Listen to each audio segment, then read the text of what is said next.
A lot of people say that drone spraying is the future of agriculture, and we argue that they're wrong.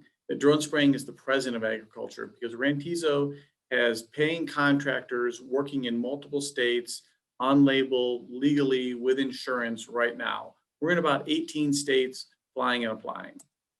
The thing that we're focused on is the channel to market through agribusiness, ag retailers.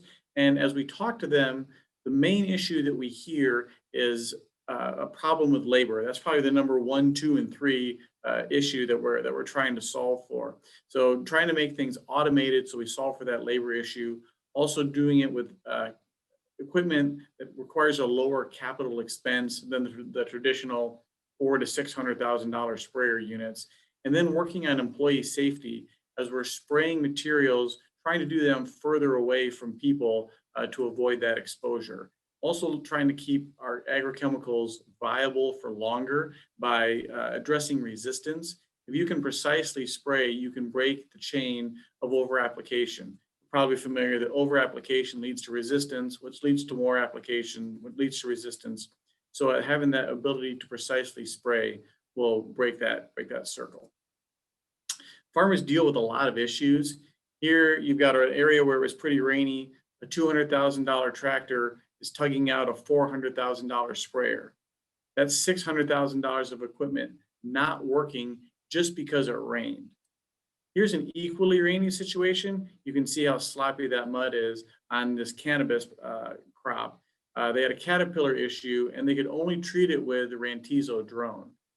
We get up and over the crop and we can spray. So you can see this was the only thing that worked for this cannabis caterpillar problem. It was too muddy for a tractor, it was too close to an airport for a plane, and then it was an insecticide that makes your lips go numb, so none of the employees would backpack spray it.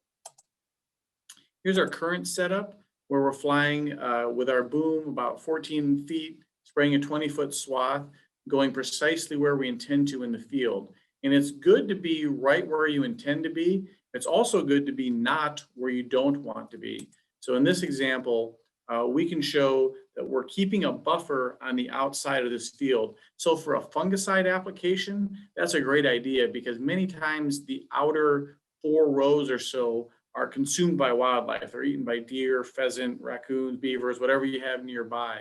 So a lot of times you're wasting your fungicide application on the outside rows.